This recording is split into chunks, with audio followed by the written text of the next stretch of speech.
This morning, I'd like to talk to you about hand screw clamps. These clamps have been around for well over a century, and they look kind of old school, but they do have some interesting uses in the shop. I mean, I don't use them every day, but there are certain applications where I really need one of these. So they're really great for work holding. I can do special clamping operations with them. I'll link below in this video to an Instagram post where I kind of went through all the different uses that I find for them in the shop. But what I'm going to talk to you today about is this clamp has been around for 121 years. It was invented in 1901, December 3rd, Hans Jorgensen. This kind of gave birth to the Pony Jorgensen Company in Chicago.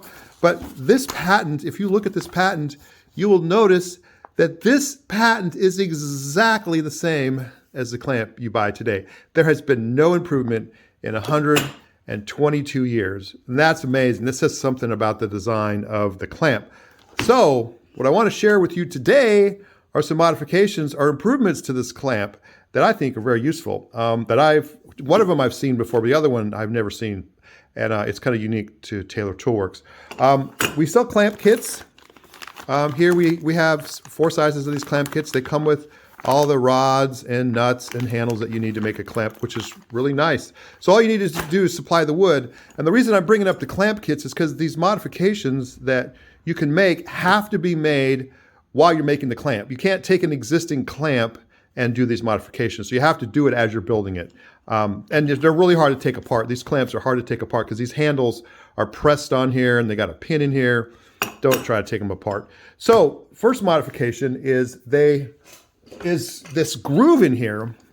I route a groove in here in the end along the jaw, and I also do in crossways. And this is really, really helpful when you are trying to secure parts. Like if you're a carver and you have a part that you want to hold here, you want to attach this clamp to your bench, and you want a part that you want to raise up and you want to work on it, you can put it between these 2 grooves and it holds it very well. Or probably the most common use I find is I'll take parts and I will put them between the jaws there like that. And now it holds this part perpendicular and I can drill it. I can drill the end of parts where I would have a hard time holding things. Like especially if it's a round dowel and I want to drill a hole in the end. These are fantastic. So you have to route these in the clamp beforehand. I've seen some videos where people actually took and added a separate set of jaws to a clamp so they don't have to route them into the existing jaw. They just add these little add-on clamps and they work. But you know, you got to take a whole clamp and dedicate it to this, and you decrease your clamping space between the space between your jaws when you do this. So I just think it looks very good. So my solution is to route the grooves in here beforehand. So you can do that with our clamps. The next modification is really cool, and that is I took an existing clamp, and when I made it, and I added an inch to the end, and then I drilled a series of 1/2-inch holes in the jaws. So I have 2 in the face, and I have 2 holes in the face and 2 holes on the side, and I have a hole in the end. And what those holes are for are they allow the clamp now to be attached to surfaces without a clamp head sticking out. Now you can clamp these to a bench with a regular, quick clamp like that, but you got this clamp head sticking up.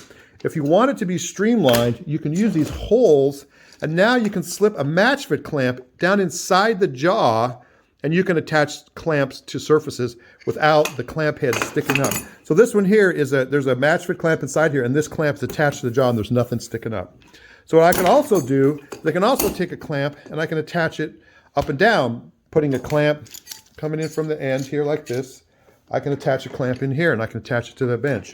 I can attach one to the sideways like this. I can take it here and I can put a match fit clamp in there and I can attach it to the bench. I can lay a clamp flat on the bench and I can take a clamp and I can attach it in from the end like that. So I have multiple possibilities now for holding these clamps to the bench without clamp heads sticking out. So kind of let me give you a little quick rundown of how I set up the whole system. So I took the plans for the clamp and I added just 1 inch to the end. And then what I did is I took the center of between this hole and the end and I drilled a hole, 1/2-inch hole, and I countersunk it. And then I took halfway between these 2 pivot nuts, I drilled another hole in the center of the jaw and I countersunk it. And then I did the same on the side I just went halfway between these two holes here, drilled a hole here, drilled a hole here, and then I drilled a hole in the end. So each clamp now has 10 extra holes, giving you a whole world of work holding possibilities that you never had with the standard clamp from 1901 from Hans Jorgensen. When you make these, you can make them out of whatever scrap wood you have laying around, and you're not subject to buying those clamps made from that Chinese rubber wood, which I hate, which is just horrible. So these are made from hackberry. I had some hackberry laying around, and this is just fantastic. They take me about an hour to make. The other day I made 4 clamps in an afternoon, Sunday afternoon, and I was able to get those done. And then I just put a coat of, one coat of linseed oil on them, and then they're ready to go. And so these clamps will make a really nice addition to your shop. Just beware, we have these clamps now on sale, and we will be closing them now. We're having some troubles with supply. But when these clamp kits are gone, they are gone. I don't know, we don't have another source for them. So pick them up today at taytools.com.